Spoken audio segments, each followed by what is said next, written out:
Halo pecinta timnas, bertemu lagi bersama Bung Ulin. Kali ini kita akan membahas timnas Indonesia akan bertemu Irak di perebutan ketiga Piala Asia U23. Ini sesuai dengan prediksi Bung Goldin. Di konten yang sebelumnya Bung Goldin sudah berbicara bahwa timnas Indonesia kemungkinan terburuknya adalah akan bertemu Irak di perebutan tempat ketiga. Jadi pada saat kemarin melawan Uzbekistan, walaupun kalah, Bung Goldin tetap tidak terlalu galau ya, karena memang kemampuan timnas Indonesia itu belum bisalah mengalahkan Uzbekistan. Di atas kertas kita kalah, kemudian di atas lapangan juga kita kalah. Penyebabnya apa sih timnas Uzbekistan ini kok sangat luar biasa sekali di Piala Asia kali ini? Jadi kita sama-sama belajar, Bung Goldin juga sedikit mengorek ya bagaimana kekuatan Uzbekistan ini dibangun sehingga menjadi kekuatan besar di Asia saat ini. Piala Asia U20 kemarin juara sebagai tuan rumah, di Piala Asia U23 kali ini juga mereka menembus babak final yang akan berhadapan dengan Jepang.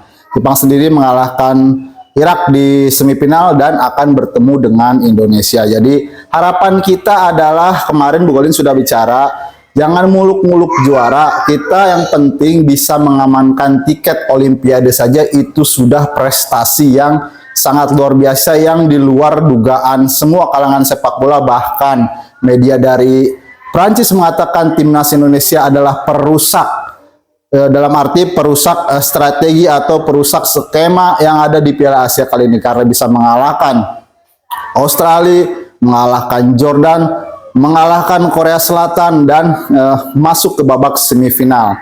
Jadi Uzbekistan ini U23-nya itu mengikuti kompetisi lokal. Jadi khusus pemain U23 itu mengikuti, kalau misalkan di kita mengikuti BRI Liga 1. Makanya chemistry kita itu kalah pada saat melawan Uzbekistan. Kalau soal fisik kita imbang ibaratnya lah. Kemudian soal mental, kita berani melawan siapapun sekarang, itu benar. Tapi soal chemistry di lapangan kemarin kita kalah telak. Chemistry di lapangan itu seperti apa sih Bung Goldin? Chemistry di lapangan itu, jadi kapan pemain minta bola itu, jadi pemain itu sudah otomatisasinya itu jalan. Pemain lari kemana, umpannya kemana, itu kita kalah di situ. Jadi ini memang harus dibangun, tidak sebentar ya, waktunya ini harus beberapa lama lah, tidak instan disebutnya.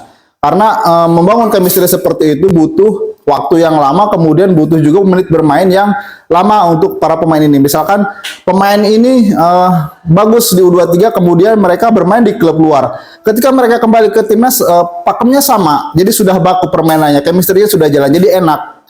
Nah, Indonesia itu kalahnya kemarin di sini. Dan strategi menghadapi Irak ini juga menurut Bung Goldin 50-50. Ini pantas kedua tim ini bertemu, yaitu Irak dengan Indonesia, kemudian Uzbekistan dengan Jepang, karena memang kualitas Jepang juga sangat luar biasa. Bung Goldin juga nonton pertandingannya pada semalam Irak. Irak itu tidak dikasih bola, sama seperti pada saat Indonesia melawan Uzbekistan. Jadi Irak melawan Indonesia 50-50, kemudian Jepang melawan Uzbekistan juga 50-50. Jadi memang pantaslah antara timnas Indonesia bertemu Irak di semifinal, kemudian antara Uzbekistan bertemu Jepang di final, itu pantas. Jadi timnas Indonesia patut optimis bisa masuk ke 4 besar ini juga sudah luar biasa. Tinggal bagaimana caranya kita nanti bisa memenangkan pertandingan di perebutan tempat ketiga untuk lolos otomatis Olimpiade 2024 Paris. Hal terburuknya lagi adalah jika timnas Indonesia kalah, maka timnas Indonesia berarti menjadi posisi keempat. Dan posisi keempat ini juga tidak buruk menurut Bung Goldin. Kita akan menghadapi Guinea, peringkat 4 dari zona Afrika, tapi lebih aman lagi kita jika bisa memenangkan pertandingan. Untuk melawan Irak sendiri, menurut Bung Goldin peluangnya cukup besar timnas Indonesia memenangkan pertandingan, karena melihat dari track record Irak itu sendiri. Melawan Vietnam hanya menang 1-0, kemudian dikalahkan oleh Thailand itu 2-0, 2-1 ya. Ini peluang bagi timnas Indonesia, tapi minusnya adalah timnas Indonesia nanti pada saat melawan Irak tidak diperkuat oleh kapten kita Rizky Ridho karena terkena kartu merah pada saat melawan Uzbekistan kemarin. Tapi mungkin Sintayong sudah memiliki opsi, bisa saja Komang Teguh dimainkan, kemudian juga masih ada Doni Tripamungkas, Deni di belakang. Jadi kita tidak usah khawatir lah kalau misalkan soal itu, karena timnas kita juga sekarang memiliki mental yang kuat, dan yakin timnas Indonesia nanti bisa memenangkan pertandingan melawan Irak di perebutan tempat ketiga Piala Asia, sehingga cita-cita kita sebagai supporter untuk melihat timnas Indonesia berada di Paris 2024 nanti bisa tercapai. Jadi kita doa yang terbaik buat timnas, jangan sedih karena memang kualitas kita masih sampai di sini. Kita nanti masih terus upgrade kemampuan kita di timnas senior, kemudian timnas U23. Jadi kita tetap semangat mendukung timnas Indonesia.